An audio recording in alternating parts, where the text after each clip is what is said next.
The gavel struck the mahogany wood in the courtroom with a sharp crack, like a gunshot echoing through the tense air. No murmurs followed, just a thick, heavy silence that felt almost suffocating. Afternoon light filtered through the tall windows, highlighting dust motes dancing in the conditioned air.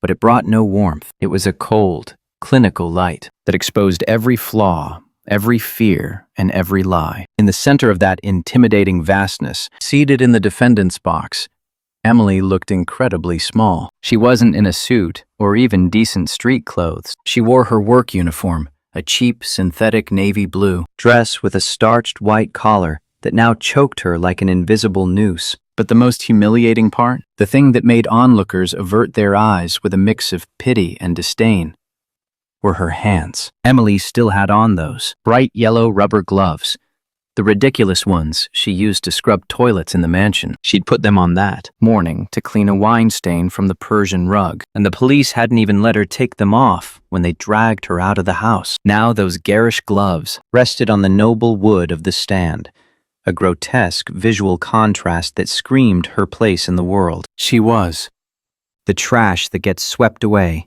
not the person who gets hurt. Across from her, what felt like an ocean away, was Alexander. Impeccable. Perfect. His custom-tailored navy suit from Italian designers hugged his broad shoulders with military precision. On his left wrist gleamed a Swiss watch worth more than Emily could earn in 10 lifetimes of hard labor. Alexander didn't look at her. He kept his gaze fixed on the judge, jaw tense, dark eyes empty of any emotion except cold determination. For him, this wasn't a personal tragedy. It was a procedure. A necessary correction. An employee had bitten the hand that fed her, and the system needed to excise the problem. There was no hate in his posture, just icy disappointment, and an arrogance so innate he didn't even notice it. Mrs. Emily Carter. The judge's voice was deep, grave, accustomed to dictating fates without a tremor. Your public defender hasn't shown up. The court can't wait any longer. You're accused of grand larceny, aggravated by breach of trust. The evidence presented by the plaintiff, Mr. Alexander Grant, is overwhelming. Do you understand the gravity of what's happening here? Emily lifted her gaze. Her red, swollen eyes desperately searched the room for a supportive face, but found only hostility. Sabrina, Alexander's fiancée, sat in the front row, legs crossed, a barely perceptible smile on her red lips. She wore a cream silk dress and fiddled distractedly with a diamond ring, enjoying the spectacle like a mediocre theater play. Sabrina had won. Emily was alone, penniless, lawyerless, with those damn yellow gloves marking her as a criminal. Emily's voice cracked. She tried to swallow, but her mouth was desert dry. Madam, I advise you to choose your words carefully, interrupted the prosecutor, a bald man with a bulldog face who seemed eager to break for lunch. If you plead guilty now, Mr. Grant has generously requested a reduced sentence, 5 years in prison. If we drag this out and you lose, I'll push for 10. And trust me, ma'am, you'll lose. Emily looked at Alexander again. Look at me, she thought with all her might. Please, look at me. It's me. I'm the woman who made your coffee just how you like it, without you asking. I'm the one who tended your home like a sanctuary. How can you believe I'm a thief? But Alexander kept staring ahead, unyielding as an ice statue. The pain of that indifference hurt worse than the threat of jail. The man she'd secretly loved, the father of her children, who didn't even know he was a father, was destroying her without blinking. The judge sighed impatiently and adjusted his glasses on his aquiline nose. Well, how does the defendant plead? Emily closed her eyes, feeling the world's weight on her shoulders. She thought of her sons, Luke and Matthew, waiting at face, the neighbors, unaware if their mom would return that night. If she fought and lost, it'd be 10 years without seeing them grow. If she surrendered now, 5. The logic of poverty, of the powerless, took hold. Better a quick defeat than a slow crush. She opened her mouth to say guilty. Air filled her lungs to form her own social death sentence. No! The shout wasn't from Emily. It was a high-pitched, childish yell loaded with pure fury that shattered the court's protocol. The double. Doors at the back slammed open, banging the walls. Everyone, including the judge, turned in alarm. And there they were. Two identical small figures in faded red t-shirts and two short jeans. Luke and Matthew, 7 years old, burst into the central aisle, running desperately, ignoring the security guard, clumsily trying to grab them. "Mom, don't say it," yelled Matthew, the more impulsive one, racing to the stand. Alexander turned sharply, frowning at the interruption. But when his eyes landed on the boys, annoyance turned to something physical. He felt a gut punch, air knocked from his lungs. They were identical twins with tousled brown hair, and those eyes, deep hazel with golden flecks. The same eyes he saw in the mirror every morning while shaving. The boys didn't stop. They vaulted the railing separating the public from the judicial area. They dashed past the prosecutor's table, where the indignant man stood, and reached Emily. Emily, frozen in shock, barely reacted.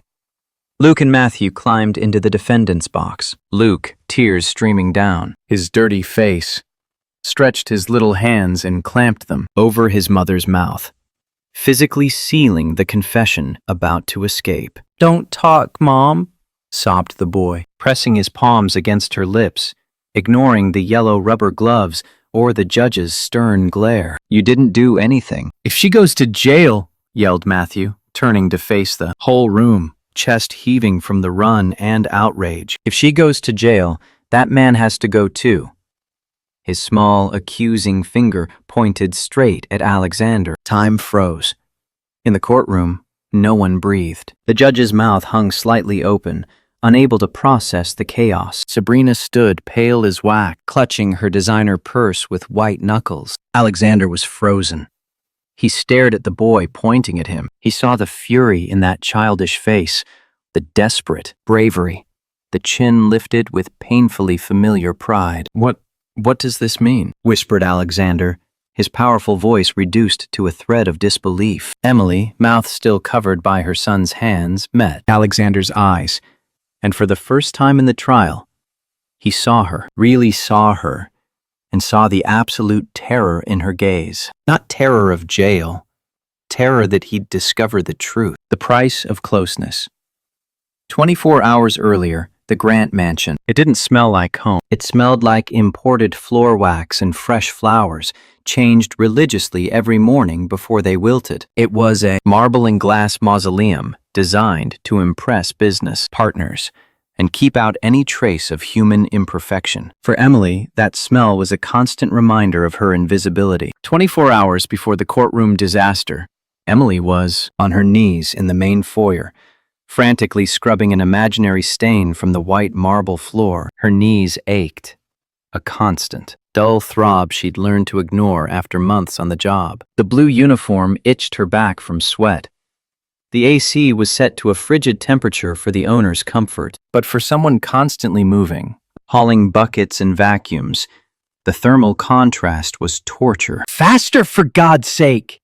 Sabrina's voice cracked like a whip. "Alexander arrives in 20 minutes for lunch, and I want this floor shining so I can see my pores in it. Are you stupid or just slow?" Emily gritted her teeth, lowering her head so Sabrina wouldn't see the fire in her eyes. "Yes, Miss Sabrina. Sorry, almost done." Sabrina strode by, clacking her heels unnecessarily hard, and accidentally kicked Emily's soapy water bucket. Gray water sloshed onto the freshly polished floor. "Oops, look what you've done," exclaimed Sabrina with theatrical fakery, hand to chest. "You're a disaster, Emily. I don't know why Alexander insists on cheap agency staff. I should fire you right now." "I'll clean it, ma'am." "Don't worry," Emily replied mechanically, wringing the rag with her yellow-gloved hands. Emily wasn't there for the paycheck, though she needed it desperately. She was there on a suicidal mission, a self-imposed torture no mother should endure. She'd taken the cleaning job at Alexander Grant's mansion, knowing exactly who he was. She knew he was the biological father of the twins. She knew he was the man she'd had a passionate, fleeting romance with 8 years ago, when he'd escaped his wealthy family's pressure to live real life in a coastal town where she worked as a waitress. Alexander never knew she'd gotten pregnant. When his family found him and dragged him back to their world of business and inheritances, he left, thinking he was doing her a favor by not tying her to a complicated life. He left a note and money. She tore the note and donated the money to the local orphanage, vowing to raise her sons alone with dignity.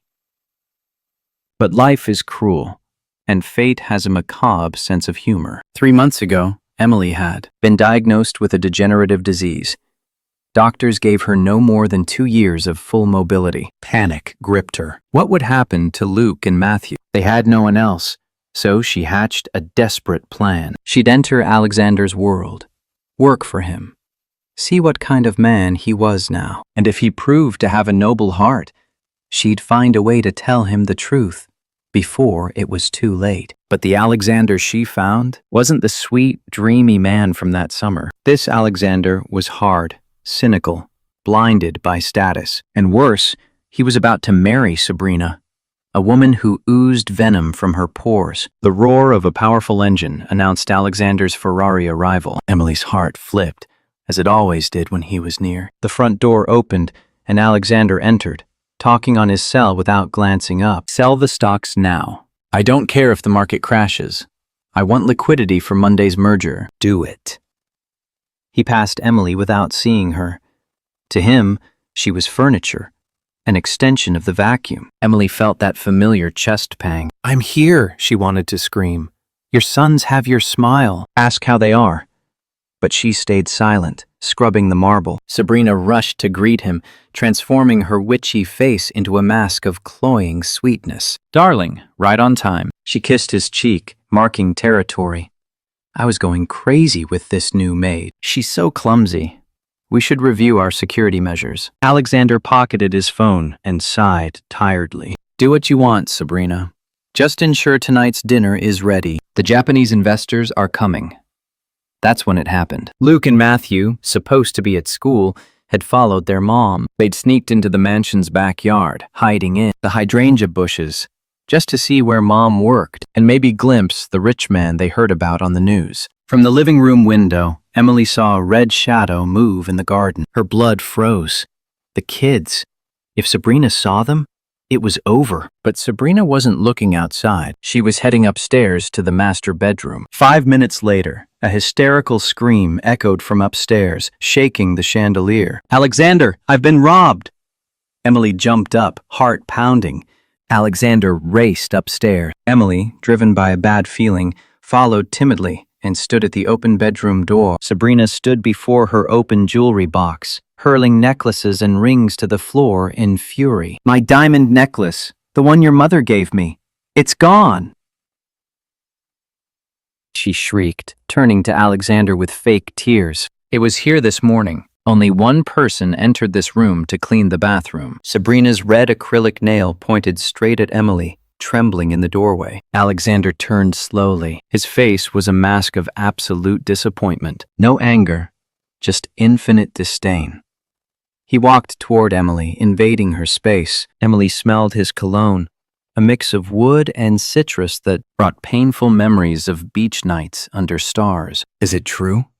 He asked in a low, lethal voice. Sir, I swear on my life, no. Emily began, voice choked with fear. Don't swear, Sabrina yelled. Call the police, search her. She probably gave it to some accomplice. Alexander didn't hesitate. He pulled out his phone. I'm calling the police, Chief.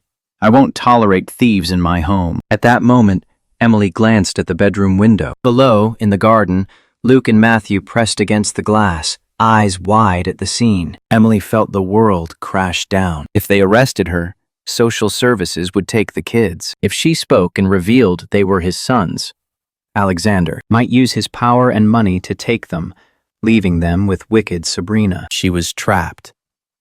10 minutes later, police sirens wailed at the mansion entrance. 2 officers entered with handcuffs ready. Take her away, ordered Alexander, turning his back to pour whiskey, unable to face the betrayal. Wait, screeched Sabrina. Take her like that, in uniform and those disgusting rubber gloves. Let the whole neighborhood see what a thieving maid looks like. The officer grabbed Emily's arm roughly. She didn't resist, just turned her head one last time to the window, praying the boys had fled. But deep down, she knew this was just the nightmare's start. As they shoved her toward the patrol car under starting rain, Emily didn't cry for herself. She cried because she knew her son's innocence had died. That afternoon, watching their mother treated like a criminal by their own father, rain fell hard. Not a melancholic drizzle, but a dense, cold curtain seeming to wash away the moral filth staining the mansion's immaculate driveway. Emily felt each drop like an icy. The cops weren't kind. To them, she was just another statistic. Another domestic worker, fallen to temptation, stealing from rich employers. Routine contempt. One officer, a burly man with a weary face, shoved her toward the patrol parked by the marble fountain. Metal cuffs snapped around, her wrists with a metallic click louder than distant thunder. But what made the scene truly grotesque were those gloves. The yellow rubber gloves, still damp from soapy water she'd used minutes ago, caught under the steel cuffs. The bright yellow glowed under the patrol's spin. Red and blue lights, turning Emily into a caricature, a sad clown in a Greek tragedy. "Please," whispered Emily, voice choked by suppressed sobs. "Let me take off the gloves, please. My kids. If anyone sees—" The officer paused a second, perhaps touched by her genuine desperation. He motioned to uncuff one hand and let her remove the ridiculous item. "Don't even think about it, officer." Sabrina's voice cut the air from the mansion porch. She stood sheltered from rain, arms crossed, a triumphant smile barely hidden. Beside her, Alexander stayed, silent, one hand in his pocket, the other holding whiskey, watching with an unreadable expression. "She wanted to clean, right?" Sabrina continued, raising her voice so neighbors, peeking from adjacent mansions' windows, heard every word. "Well, let her go as she is, a dirty maid who didn't respect the home that opened its doors. Leave the gloves on. It's the only souvenir she deserves from here." Alexander frowned slightly at Sabrina's unnecessary cruelty, but said nothing. His pride was wounded. He'd given Emily a chance. He'd trusted her. He'd even felt a strange, dangerous familiarity in her presence, something reminiscent of simpler, happier times. And she'd repaid him by stealing his mother's necklace, the only jewel with real sentimental value to him, now in his fiancée's hands. The betrayal outweighed pity. The officer, intimidated by the millionaire couple's authority, shoved Emily back in. "You heard the lady." Emily stumbled into the patrol's back seat. The hard, cold plastic scraped her legs. As the door closed, outside sounds muffled, trapping her in a capsule smelling of disinfectant and old sweat. Through the fogged window, Emily saw neighboring houses' lights flick on. She saw silhouettes behind silk curtains. The exclusive Beverly Hills neighborhood was enjoying the show. The thieving maid.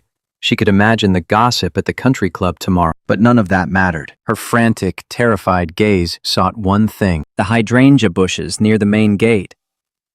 And there they were. Through rain and tears, she saw two small red smudges amid dark green leaves. Luke and Matthew, crouched, soaked, hugging each other with soul-shattering force. Luke had a hand over Matthew's mouth to stop him yelling, both eyes fixed on her, wide with absolute terror. They were watching their mother dragged away like an animal. Emily pressed her face to the glass, ignoring the fog. "Don't come out," she begged mentally. "Stay there till they're gone. Run to Mrs. Rose's house. Please, my loves, don't let him see you." If Alexander saw them now, if he discovered, in this context, he'd think they were accomplices, or worse, use his power to take them into foster care. She had to protect them, even if it meant leaving them alone in the rain.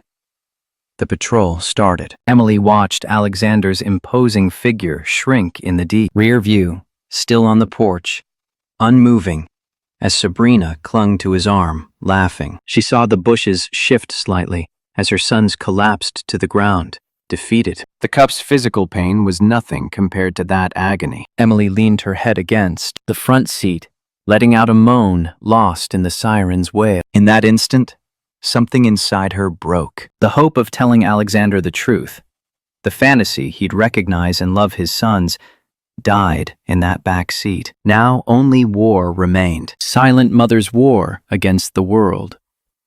"Where's the necklace?" asked the driving officer, glancing at her in the rear view with disdain. "If you tell us now, maybe the judge goes easy. Rich folks sometimes forgive if they get their toys back." Emily looked at her yellow-gloved hands, Those hands that had worked till bleeding to buy the twins' school books. Those hands that had caressed Alexander's face 8 years ago as he slept. "I don't have it," she said in a dead voice. "And God knows he'll regret this.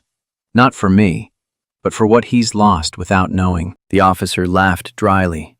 Yeah, they all say that. "God's my witness. But in court, ma'am, God doesn't vote. Only money and evidence. And you have neither." The patrol turned the corner, and the mansion vanished, taking the life Emily had dreamed for her sons. The loneliness of the innocent. The precinct holding cell smelled of urine and stale despair. Emily spent the night on a cold concrete bench, hugging her knees for warmth. They didn't let her make a call. System down. A bureaucratic excuse to break her spirit before the quick trial. But Emily knew the truth. Alexander Grant's influence reached everywhere. He wanted a fast, silent, exemplary punishment. Next morning, sleepless, she was transferred straight to court. No chance to change clothes. She entered the courtroom as she'd left the mansion. Wrinkled blue uniform, mud-stained apron, yellow gloves now like a second skin of shame. The courtroom contrasted violently with the cell. Polished wood, high ceilings, the national seal gleaming gold over the judge's head. Everything designed to intimidate, to make the individual feel tiny before state power. And it worked. Emily felt microscopic. She sat in the box. Beside her, the defense attorney's chair was empty. The assigned public defender had sent a note citing a scheduling conflict. Emily was alone, utterly alone, facing the legal machine about to grind her. Across the aisle, the prosecution table was full. Alexander sat there with a bored king's elegance. Beside him, 3 lawyers from his corporate firm reviewed papers with predatory efficiency. Behind them, in the front row, Sabrina smiled, retouching makeup in a compact mirror, like waiting for a movie to start. The prosecutor, a short man with clear political ambitions, stood. He didn't look at Emily. He addressed the judge and audience with rehearsed theatrics. "Your Honor," he began, pacing the stand. "This case is sadly simple. The classic tale of biting the feeding hand. Mr. Grant, a community pillar generating thousands of jobs, opened his home to this woman. He gave her work when no one else would due to her lack of references.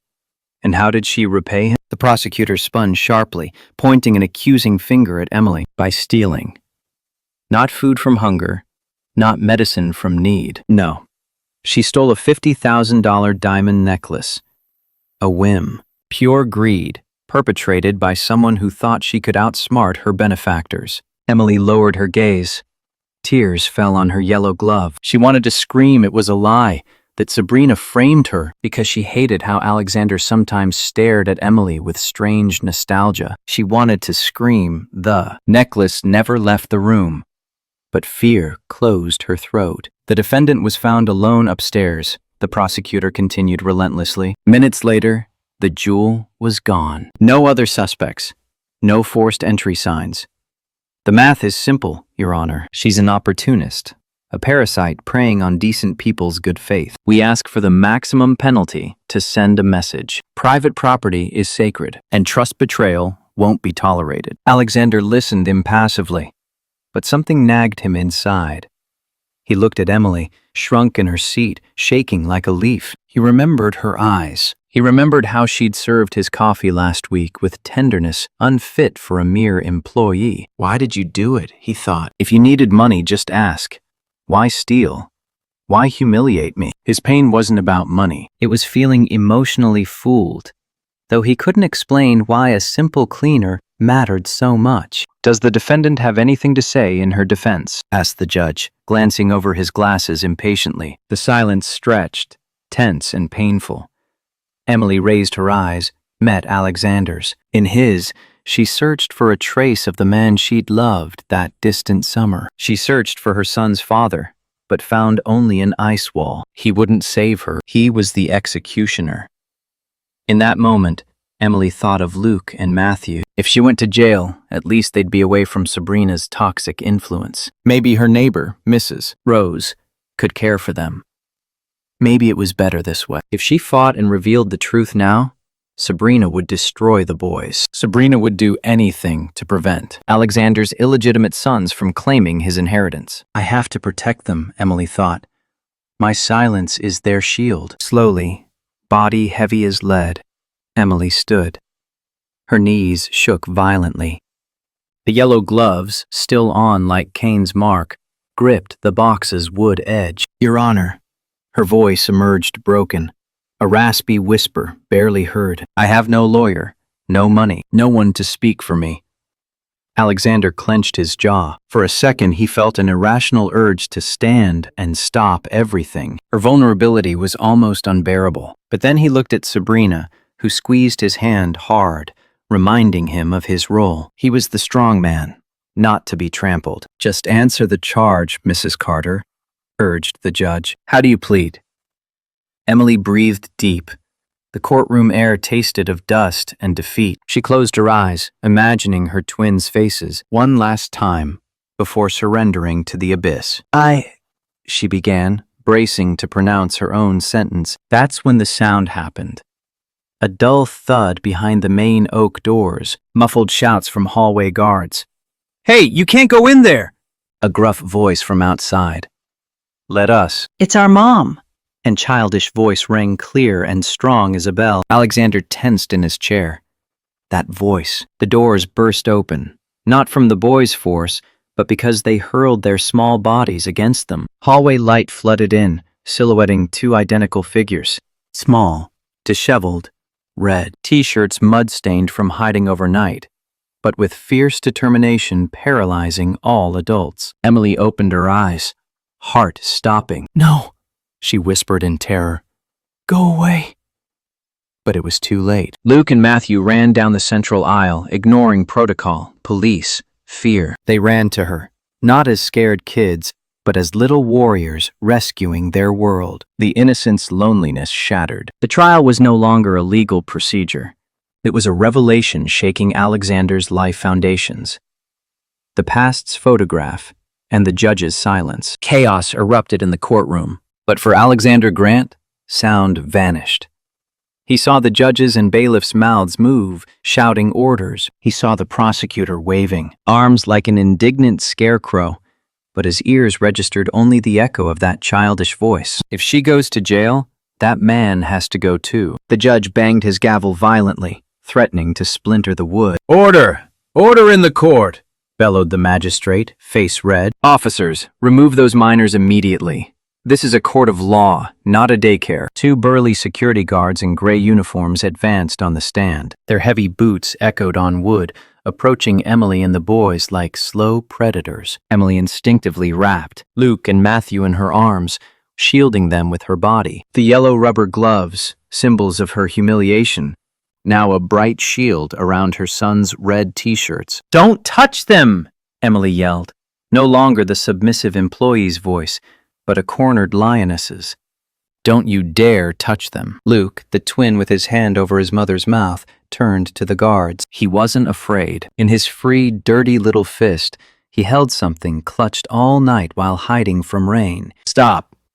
Alexander's voice cut the air. It was a dry, authoritative order, the one he used to close million-dollar deals and fire executives. The guards halted, confused, glancing between Judge and the city's richest man. The judge, surprised by the plaintiff's interruption, lowered the gavel slowly. Alexander stood. He didn't know why. Logic said, let them take the kids. Let the system crush Emily and end this farce. But his feet moved on their own. He walked slowly to the railing separating lawyers from the defendant's stand. His heart pounded painfully erratic. Those kids, their faces, were like a time-warping mirror, returning his own lost childhood image. What did you say, boy? Asked Alexander, ignoring the judge, ignoring Sabrina, tugging his suit sleeve, whispering for him to sit. His voice trembled slightly. Matthew, the twin who'd pointed at Alexander, stepped forward, breaking from his mother's embrace. He wiped his nose with his hand back and looked the suited giant straight in the eyes. I said you're bad, the boy replied with brutal honesty no adult dared. Mom says you're good. Says you're a prince who got lost, but princes don't send princesses to jail. A murmur rippled through the room. People in backbenches craned for better views. This wasn't a theft trial anymore. It was real-time human drama. Mr. Grant, the nervous prosecutor interjected. You don't have to listen. It's cheap emotional tactics. Clearly, the defendant trained these kids to— Shut up!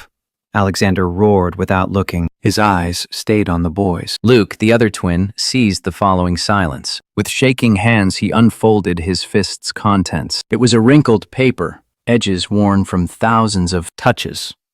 A cheap printed photo from a county fair booth. She didn't steal your necklace, Luke said, his high voice breaking the quiet. She didn't want your money. She just wanted you to see this because she said if you saw yourself when you were happy, maybe you'd stop being so sad and angry all the time. The boy extended his hand across the railing, offering the crumpled paper like a peace offering in war. Alexander felt air thicken. He stepped closer.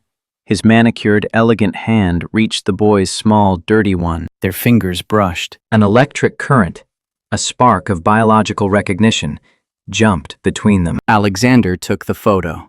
The room held its breath. Alexander looked down at the image. The world stopped. The court, judge, Sabrina, all vanished. Only that picture in his hands. In the photo, under a bright, saturated sun, a young couple sat on beach sand. The man was him, but a him he'd almost forgotten. Longer hair, wind-tousled, in a simple white cotton tee, not a $3,000 suit. He smiled, not his shark grin, but open, genuine, full of light. Embracing him, laughing with head thrown back, was Emily. But not the oppressed Emily in uniform and yellow gloves before him. It was Emily the beautiful, vibrant, with flowers in her hair, serving ceviche at the coastal diner, the woman he'd fallen madly for during that summer escaping his millionaire life, the woman he'd abandoned when his father died and he had to take the family empire, leaving only a cowardly note and money she never touched. The memory hit like a tsunami. Sea smell, her laugh, the promise he'd made one starry night. I'll never be like my family, Emily. With you, I'm real. Alexander lifted his gaze from the photo, eyes full of tears he didn't know he held. He looked at Emily through a new lens, no longer the thieving maid, but the woman he'd loved. Then he looked at the boys, Luke and Matthew. They were 7. He did the mental math in a fraction. 8 years since that summer. 7-year-olds. Air whooshed from his lungs in a painful gasp. My God, he whispered, and the photo slipped from his fingers, falling to the courtroom floor like a dead leaf. But no one watched it fall, all eyes on Emily's face of terror and hope. Alexander, please! Screeched Sabrina from behind, breaking the spell, feeling control slip. It's a trick. That photo's fake. Anyone can Photoshop nowadays. Look at her. She's a dirty cleaner. But Alexander no longer heard her. He was in an abyss, falling toward a life-changing truth. Blood calls to blood. The photo paper lay face up on the floor, mocking the court's solemnity. Alexander staggered back as if physically struck. He brought a hand to his forehead, feeling cold sweat bead his skin. The judge, regaining some composure, tapped the gavel lightly, confused by the drastic atmosphere shift. Mr. Grant, do you recognize that exhibit? Does it relate to the theft case? Alexander didn't answer the judge. His eyes locked on the twins. Now that ignorance's veil fell, signs were so obvious it hurt not to have seen them. How Matthew furrowed his brow, with that small vertical wrinkle between eyes, the same wrinkle Alexander saw in his father's photos. How Luke stood shoulders back, defying the world despite his size. It was his own posture. They were his sons. No need for DNA tests, documents, bureaucracy. Blood called to blood with a silent, deafening scream. The prosecution lawyer, a blonde, aggressive woman from Alexander's firm, jumped up, sensing danger. "Objection, Your Honor!" she shrieked shrilly. "This is irrelevant, Mr. Grant's past personal life has nothing to do with this woman stealing a jewel yesterday. They're manipulating the jury with sentiment. I move to strike the exhibit and remove the children." Silence. Alexander's shout was so powerful, the lawyer sat scared. It wasn't angry. It was absolute authority's roar. Alexander turned to his legal team, eyes bloodshot with fury. "No one," he said, pointing a shaking finger at his lawyer. "Absolutely no one will ask to remove these children again. Understood?" The room petrified. Alexander turned back to the stand. He opened the small wooden gate to the defendant's area, entered Emily's space. Emily backed instinctively, hitting the chair back. The boys pressed closer to her, growling low like pups defending their mom. Alexander stopped a meter away. He saw Emily's fear, but also immense dignity, a strength he'd lost years ago in boardrooms and empty cocktails. "Emily," he said, voice broken, stripped of arrogance. "Why? Why didn't you tell me?" Emily sobbed, a heart-wrenching sound. She raised her yellow-gloved hands as if apologizing for existing. "Tell you?" she asked, voice full of bitter tears. "How? When you left me a note and cash like I was a prostitute? When you became this untouchable man in an ivory tower? Could you have come to me?" Alexander insisted, trying to rationalize the irrational. "I would have helped.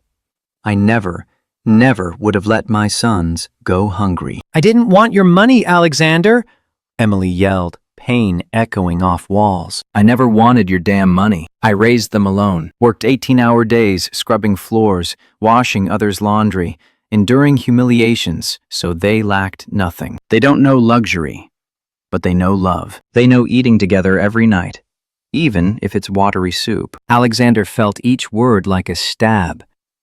"Then why come now?" he asked desperately to understand. "Why enter my home as staff? Why risk this?"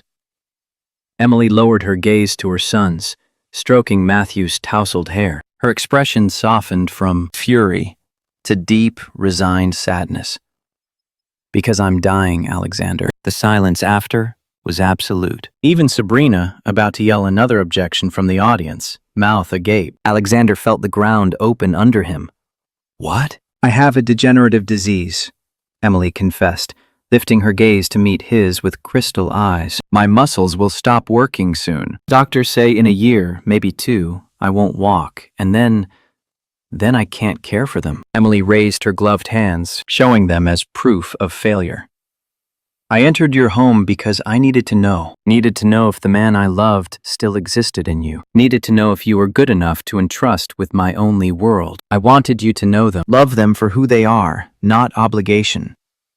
But she looked around, at the judge, cops, cuffs on the guard's belt. "But I was wrong. The man I loved died 8 years ago. You're just a millionaire seeing thieves where there's only hunger for justice. And now you'll jail me, and my sons will be alone." Emily broke into deep, desperate cries, shaking her small body. Luke and Matthew hugged her legs, crying too, glaring at Alexander with pure hate. "Go away," Luke yelled. "You're bad.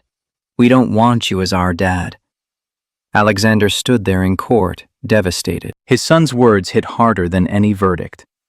He had all the world's money, power, contacts, but facing that woman in rubber gloves and those boys in red t-shirts, he was the poorest man on earth. From the room's back, audience murmurs became clamor. People stood, some crying, others shouting insults at Sabrina and Alexander. The judge banged the gavel futilely. Alexander looked at shattered Emily, at his rejecting sons, then at the courtroom's back door opening again. Anne, elderly figure leaning on a cane, entered slowly. She walked with difficulty but head high. A woman Alexander hadn't seen in 5 years, since interning her in Golden Retreat to not interfere with his lifestyle. "Mom," Alexander whispered, feeling the noose tighten. Mrs. Isabel had arrived, and not alone. Behind her, she brought the puzzle's final piece to shatter Sabrina's lie and force Alexander to face his conscience's mirror. The trial was far from over. The true sentence was about to be passed. The matriarch's shadow. Mrs. Isabel's entry wasn't just physical, it shifted the atmosphere. Like a sudden barometric drop making breathing hard for mask wearers of lies. Her cane's rhythmic tap, tap, tap, tap resonated with authority no gavel could match. It was slow, deliberate, the sound of someone. Unhurried because time puts every king on his throne, and every clown in his circus. Alexander felt blood drain from his face. His legs, minutes ago supporting him with world owner arrogance, now seemed water. Mom. The word escaped, strangled, mixed incredulity and childish terror. 5 years since seeing her in person. 5 long years of short, obligatory Christmas calls handled by assistants. 5 years sending monthly checks to the exclusive nursing home, Golden Retreat, ensuring best care, which in Alexander's language meant keeping her far, comfortable, quiet. He'd convinced himself it was best for her, that her senile dementia needed prose, that he was too busy building an empire to deal with an old woman's ramblings. But the woman advancing down the central aisle didn't seem senile. She seemed a force of nature in a fragile body. Mrs. Isabel wore a dated, slightly worn gray wool coat at the cuffs, a garment screaming austerity against her son's designer suit. Her white hair in a severe bun, her eyes two burning coals fixed on Alexander. No maternal warmth in that gaze. There was judgment.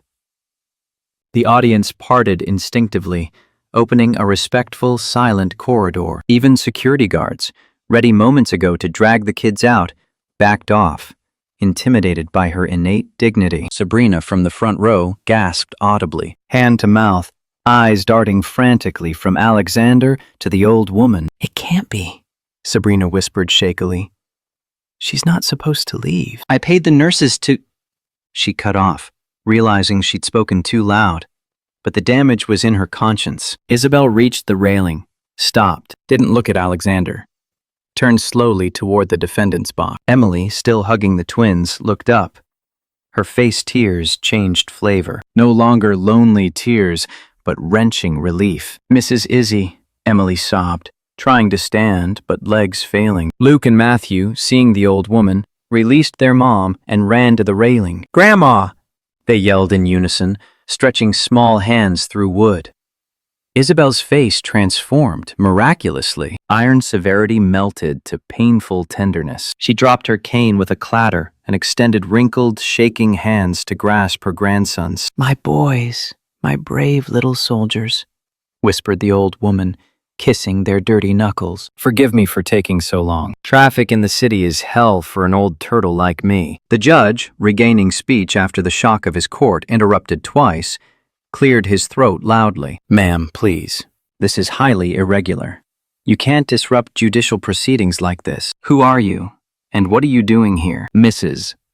Isabel released the boy's hands gently, picked up her cane with slow dignity, and turned to face the judge. She straightened as tall as she was, not much, but her presence filled to the ceiling. "Your Honor," she said in the clear, age-raspy but firm voice. "I'm Isabel Grant. I'm the plaintiff's mother," she pointed at Alexander without looking. "And I'm these children's grandmother. And I've come because if I'm to see my family name die today, I want front row seats. I've come to testify."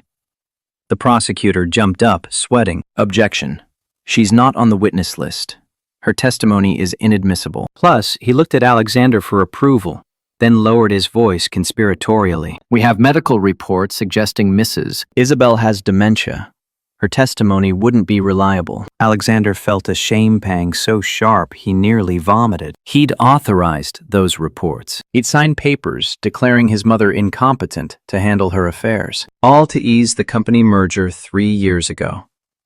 Mrs. Isabel let out a dry, short, bitter laugh. "Dementia?" she asked, turning to the prosecutor. "Is it dementia to remember my son hasn't visited in 1,825 days? Is it dementia to know the woman he accuses of theft is the only reason I haven't died of sadness in that golden cage they locked me in?" Tomb-like silence.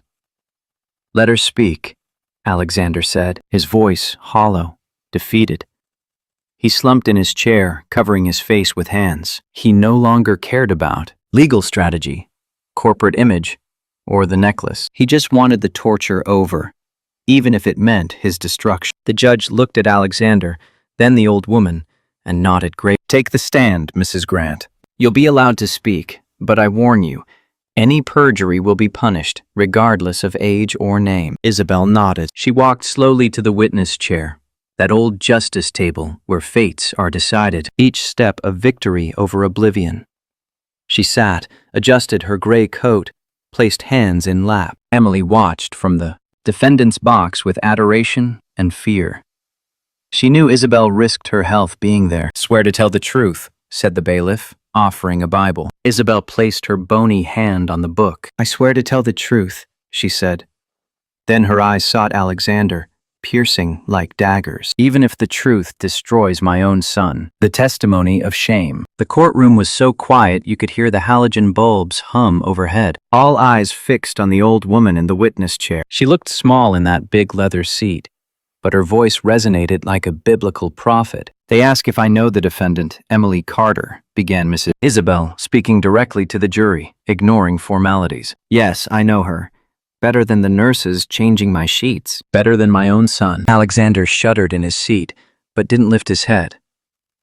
3 years ago, Isabel continued, I was sitting in the nursing home garden, alone, like every Sunday. My son was busy, always busy. Meetings, trips, important dinners, cheap excuses not to see the old woman who wiped his nose and paid his tuition. That day, a young woman entered the garden. She didn't work there.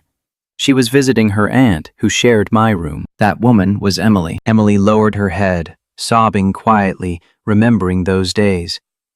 "Emily saw me crying," said Isabel, voice cracking first time. "No one asked why I cried. Nurses just gave sleeping pills. But Emily sat beside me, took my hand, didn't care I was a bitter, abandoned, rich old lady. She listened. And Sunday after Sunday, she returned. Not for her aunt, who passed soon after, but for me." Isabel paused, breathing hard.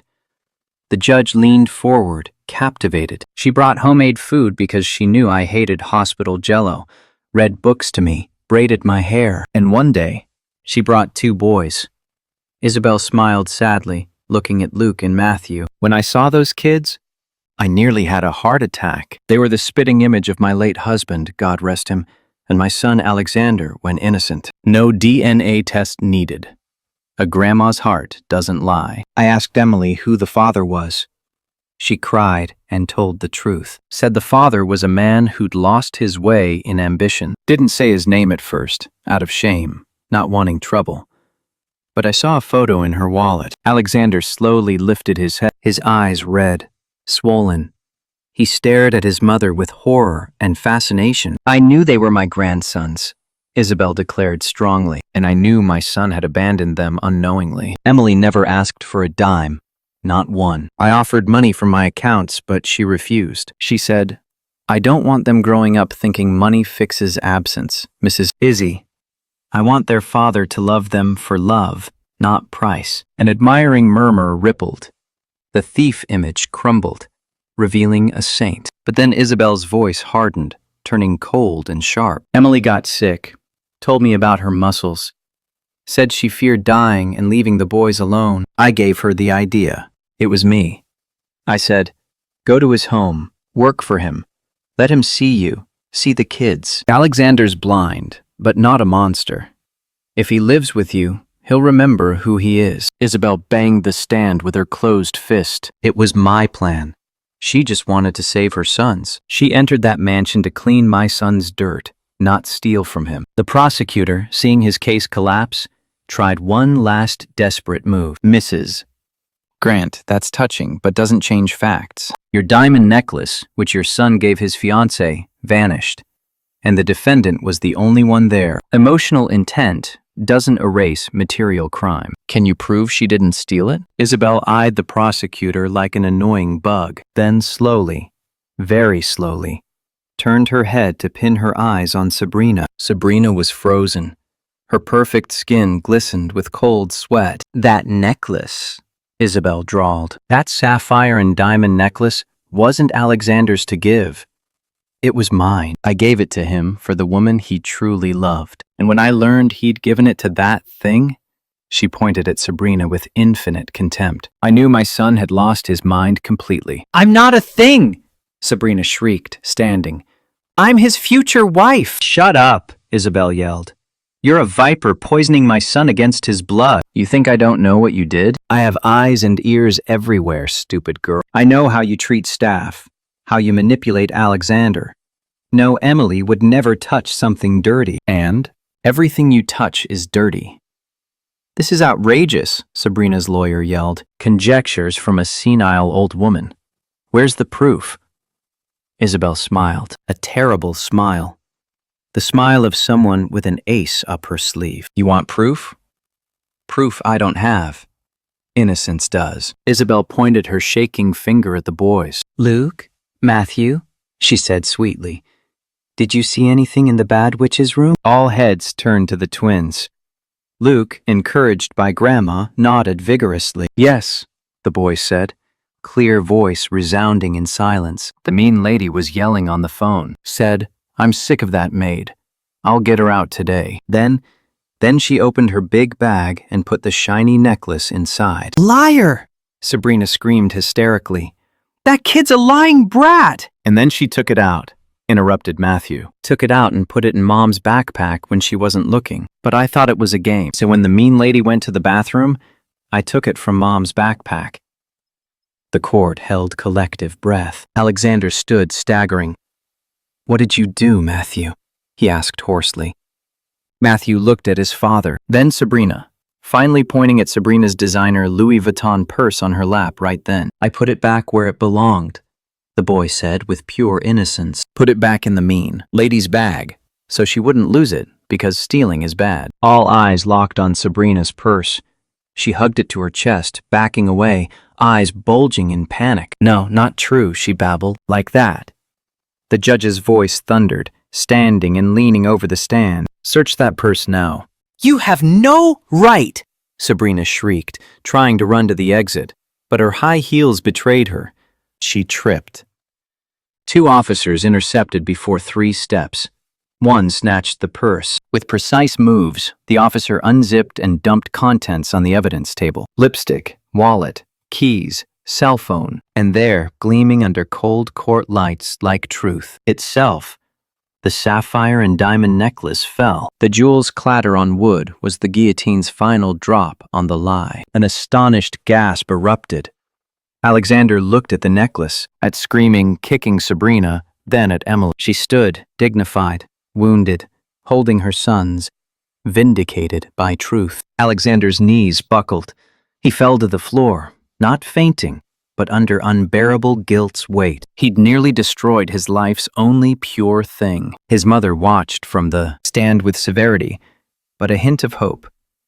The lesson, brutal, but needed. The millionaire knelt, and for the first time in years, at the right height to beg forgiveness. The lies collapse and judge's fury. The sapphire and diamond necklaces clatter on the evidence table wood was like a funeral bell for Sabrina. The stone's deep blue gleam, the ones she'd sworn stolen, seemed to mock her under clinical court light. For 3 seconds, no one moved. The room suspended in collective disbelief, brains recalibrating reality. The thieving maid was a sacrificing mother, the millionaire victim a scrupulous manipulator. It's a lie! Sabrina's scream broke the trance, a desperate, high-pitched shriek lacking elegance. She lunged at the table as if to swallow the necklace and vanish evidence. That kid put it there. Those brats are trained criminals. They set me up. Alexander rose slowly from kneeling, his moves heavy, like carrying lead armor. His usually controlled, inscrutable face decomposed. His dark eyes shifted from gleaming necklace to the woman he'd nearly married. Sabrina, Alexander said, dangerously calm. A whisper chilling nearby blood. You did it? You hid the necklace in Emily's backpack? Sabrina turned to him, face streaked with runny mascara, panic twisting features. She tried a smile, but it was a grotesque grimace. Darling, listen. I did it for us. That woman, she's a threat. Look at her. Dirty. Poor. Brought those bastards to extort you. We had to get rid of her to protect our future, our image. I did it for you, Alexander. The word bastards detonated. Alexander closed eyes a moment. When opened, no confusion, just cold, absolute fury. He stepped toward Sabrina, She backed into the railing. Those bastards. Alexander articulated each syllable with venom. Are my sons. And that dirty woman has more dignity in her pinky nail than you in your whole miserable life. Alexander yanked off his family signet ring from his pinky and hurled it to the floor in contempt. It's over, Sabrina. You're fired from my life, my company, my home. And pray. Pray hard, because I'll dedicate every penny to ensure you pay. Enough theater, the judge thundered, banging gavel furiously. Bailiffs, arrest Miss Sabrina Montgomery immediately. The judge stood, pointing a shaking, accusing finger at Sabrina. Miss Montgomery, you're under arrest for perjury, evidence, tampering, false reporting, and defamation. And be thankful I'm not charging you with child cruelty right now. 2 police officers, the same who'd eyed Emily with disdain, advanced on Sabrina. No gentleness. They grabbed her arms, twisted behind her back. The metallic snap of cuffs around Sabrina's wrists was the sweetest sound Emily had heard in years. Let me go! Do you know who my father is? Alexander, do something! Sabrina screamed as they dragged her down the central aisle, kicking and losing a heel. You can't leave me like this. I love you. You love no one, Isabel yelled from the stand, banging her cane. Get her out of my sight. The courtroom door closed on Sabrina's screams. Heavy silence falling again, but this time, air different. No longer injustice scented. It smelled of shame. Shame for all who'd judged by appearances. The prosecutor, paper pale, frantically gathered documents, avoiding eyes. Your Honor, he stammered. In light of new evidence, the prosecution drops all charges against Mrs. Emily Carter. We apologize to the court and the defendant. The judge sighed deeply, removed glasses, rubbed nose bridge. He looked at Emily, still standing trembling in the box, yellow gloves on, flanked by her small guardians. Mrs. Carter, he said softly, you're free. And on this court's behalf, I apologize. We've failed miserably today. Emily nodded slightly, speechless. Tears fell, but no strength to sob. She just wanted out, wanted to grab her sons and vanish, but legs unresponsive. Extreme stress accelerated her disease symptoms. Numb tingling climbed her calves, weakness threatening collapse. Come on, kids, Emily whispered, leaning heavily on Luke's shoulder. Please, let's go home. But before a step, a shadow fell over her. Alexander crossed the small wooden gate, stood before her, less than a meter away. No more legal barriers, lies, evil fiancés between them. Just 8 silent years, and 2 boys eyeing him distrustfully. Alexander extended a shaking hand toward her, like touching a ghost. Emily. His voice broke. Matthew interposed immediately, pushing Alexander's leg with tiny hands. Don't touch her! The boy yelled. You're bad. You made Mom cry. Alexander looked at his son, that small being with his eyes, defending his mother from the monster. Heart shattered to pieces. He realized regaining freedom easy, regaining family trust, the hardest battle. I know, Alexander said, kneeling to boy's level, uncaring about dirtying his $3,000 suit on dusty floor. I know, champ. I'm bad. Been very bad, but I need to fix it. You can't fix it, Emily said from above, voice weak but firm. We're not a company, Alexander, not a broken deal. We're people, and you broke us long ago. The emotional climax and gloves fall. The courtroom slowly emptied. The judge, sensing what followed private, signaled. Bailiffs discreetly to clear public and press, but let family stay. Mrs.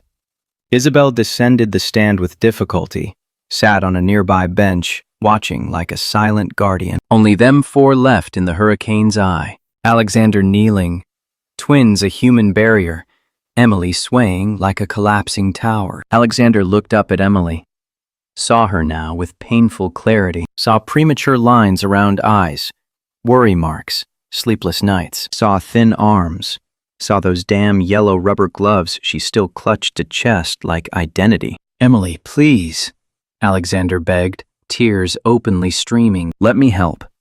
Let me take you to a doctor. You said You said you're sick. I have money.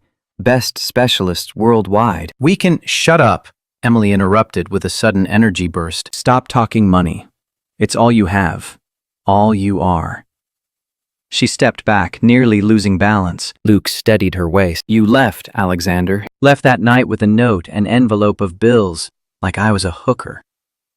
Do you know how that felt? No waking to see the man you love priced you? Emily yanked off one yellow glove brusquely, violently, hurling it between them, her bare hand red, rough, skin cracked from cleaning chemicals. Look at these hands, Alexander. These hands scrubbed toilets, mopped floors, hauled boxes at markets. These hands worked till bleeding, so your sons never missed a meal. And I did it proudly.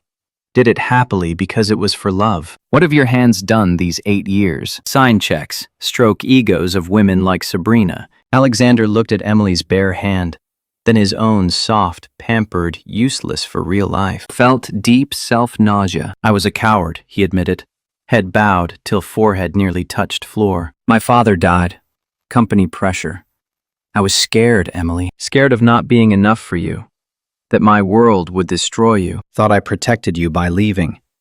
Thought money let you start better without me. I didn't want life without you, she yelled, voice echoing empty room. I wanted you, and when I found out pregnant, a week after you left, I searched, called your company. Know what they said?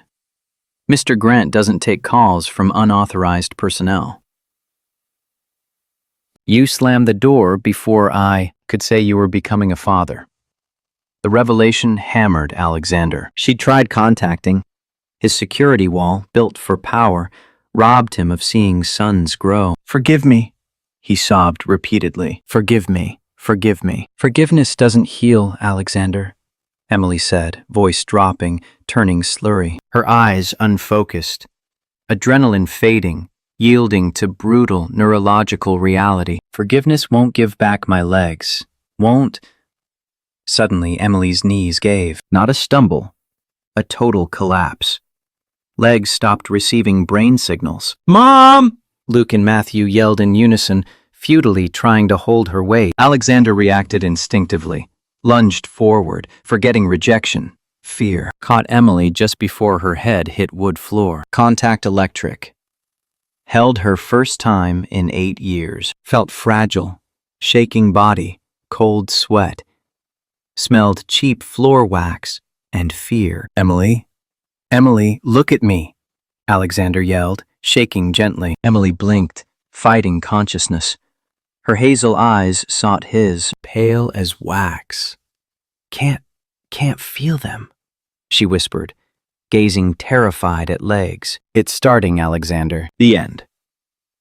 Alexander felt terror never known in financial crises. This real. His life's woman fading in arms. No, don't say that. Alexander looked up for help, yelling at door. A doctor! Someone call an ambulance! Luke and Matthew cried, clutching Alexander's clothes, not attacking, seeking safety. In crisis, instinct drew them to father. Save Mom, Luke begged, tugging Alexander's lapel. You're rich. Save her, please. That plea broke Alexander's last pride dam. Looked at crying son, at paralyzed Emily in arms, realized all money useless without acting like a man. With fluid move, Alexander took Emily's left hand, still in yellow glove. With infinite delicacy, like diffusing a bomb, pulled off the rubber. Glove slid, revealing other worked, honest hand. Alexander tossed glove away. I swear, Emily, he said, pressing forehead to hers, mingling tears. Nothing will happen to you. I'll spend every last cent, move heaven and earth, but you're not going. Not now I've found you. Mrs. Isabel approached, hand on Alexander's shoulder, other on Matthew's head. Lift her, son, ordered the old woman firmly. Stop crying, lift her. Time to take her home, her real home. Alexander nodded, slid arm under Emily's inert legs, other behind back, stood, carrying her like a bride over threshold, but solemn march. Emily rested head on chest, too weak to fight, hearing his racing heart. The man who'd broken her, now perhaps mending. Kids, come with me.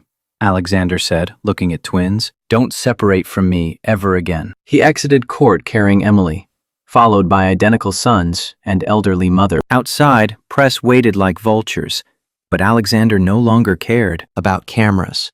Only precious weight in arms, and race against time just begun. Silent redemption and true worth. The ICU hallway's white lights buzzed with a frequency drilling Alexander's head. 3 days since trial. 3 days city's most powerful man hadn't stepped in office, answered board calls, changed clothes. His navy suit wrinkled, tie gone, white shirt unbuttoned at neck, stained with vending machine coffee drops. Inside room 402, silence different. Waiting silence. Life on thread. Emily lay in bed, hooked to beeping monitors marking invisible battle her body waged. Diagnosis brutal. Advanced autoimmune disease, worsened by extreme stress and chronic malnutrition. Her body just gave up, Mr. Grant, the specialist said. A Swiss doctor, Alexander flew in private jet that night. She's carried too much, too long. Alexander watched through glass. Inside, Luke and Matthew slept on pull-out sofa, refused separation from mom, growled, kicked if nurses tried removal. So hospital, under Alexander's threat to buy building if uncooperative, let kids stay. Mrs. Isabel approached son, leaning heavily on cane, face tired, eyes shining with pride. Alexander unseen in decades. Go in, she said softly. She woke a bit ago, asking for kids. Alexander's throat knotted. Fear of rejection stronger than bankruptcy fear. Don't know if she wants me, Mom. I failed her. Humiliated publicly. Humiliation heals with dignity, son. Failure repairs with presence. Don't enter as everything's owner. Enter as man with nothing but hands to offer. Alexander breathed deep, smoothed hair with shaking hands, pushed door. Inside air smelled antiseptic and flowers. Dozens of bouquets Alexander ordered, now seeming ridiculous, insufficient. Emily, eyes open, staring ceiling, but turned head and saw him. No hate. Fatigue. Infinite, centuries-old fatigue. Kids fine, Alexander preempted, pointing sleeping twins. Ate well. Read them story, though bad at character voices.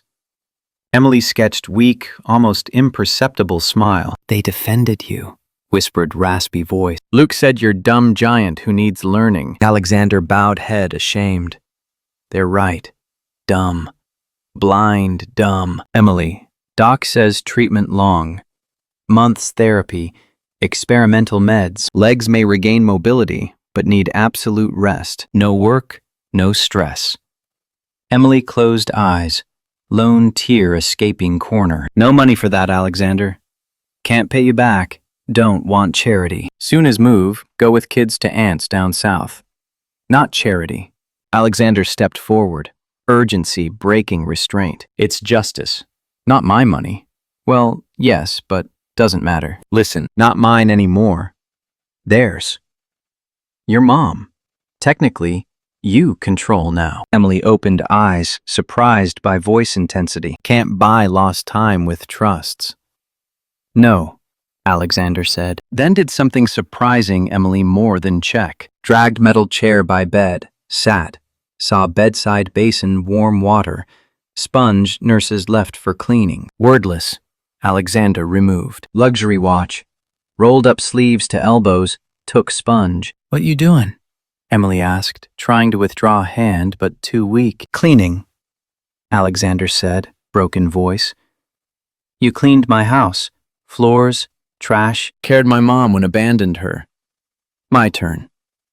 Let me serve you, Emily, please. Not as boss, but as man should have massaged your feet, pregnant. Alexander took Emily's hand. That hand days ago hidden under yellow rubber glove, marked hard work, dipped gently warm water. With extreme delicacy, began washing skin, passing. Sponge over each callus, scar, treating like world's fragilest porcelain. Emily watched, saw Alexander's tears fall into basin, mixing soap. Saw trial's arrogant man crumble, rebuild in simple service act. No cameras, just him washing hands of woman he'd despised. Why?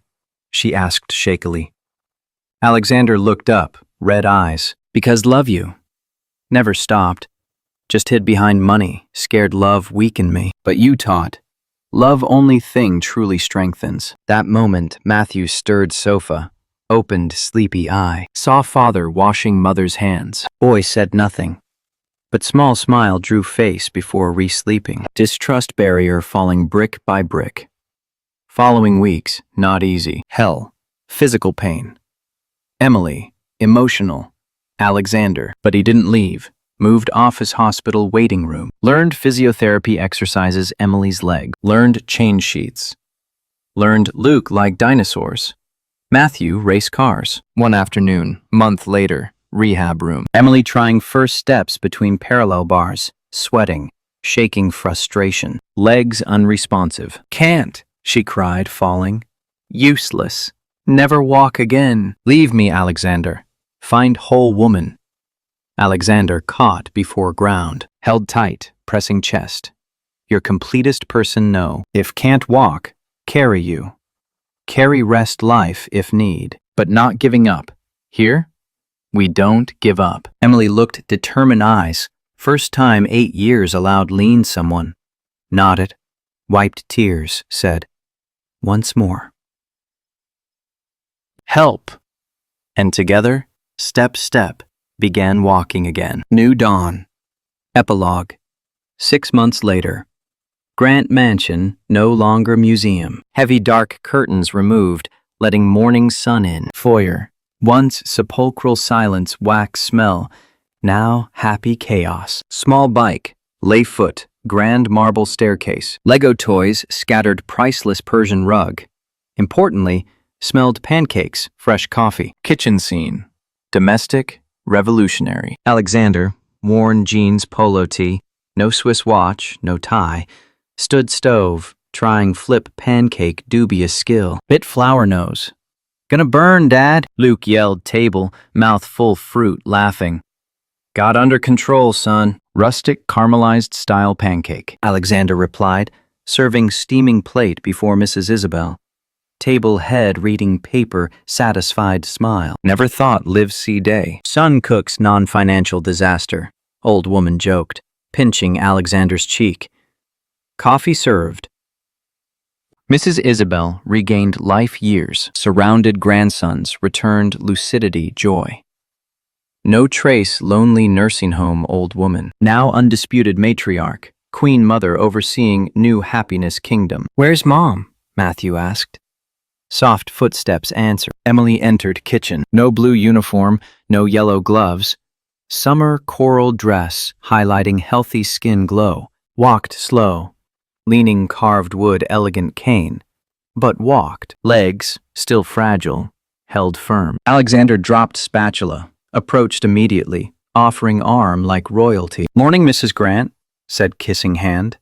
Emily smiled. Smile lighting room. Not yet, Mrs. Grant, Alexander. Just Emily. Technical details, he replied, winking twins. Helped Emily sit. Serving breakfast. Atmosphere light. Deep meaning loaded. Survived. Disease remission. Press forgot trial scandal, though Sabrina no such luck. By way, Alexander commented sitting. Serious moment. Lawyer called today. Sabrina's sentence firm. 3 years, prison fraud perjury. 500 community hours cleaning animal shelters. Emily paused coffee cup midway. Looked Alexander. No malice face, just poetic justice. Hope learns, Emily said softly. Hope understands dirt not working hands, but hating heart. Amen, said Mrs. Isabel. After breakfast, Alexander asked Emily join main living room. Kids ran ahead. Center room, over fireplace, once pretentious solo Alexander portrait, now something new. Alexander framed wrinkled old photo Luke produced trial. Them two beach. Young, poor, but happy. Beside, new one. Photo week ago. Emily, Alexander, twins, Mrs. Isabel. All laughing garden. Alexander grass, tackled sons. Alexander stood before Emily, taking hands. Emily, no said money not buy time, right? But once spend rest time trying buy smiles. Not Jules' trips, but this. Us. Reached pocket. Didn't pull giant diamond ring like Sabrina's. Pulled simple band. Gold. Small emerald color mother's eyes.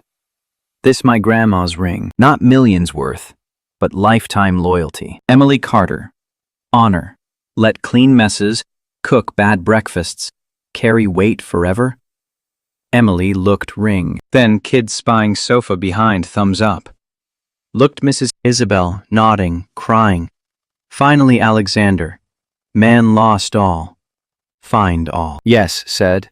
Tossed cane ground hug both hands, standing only him.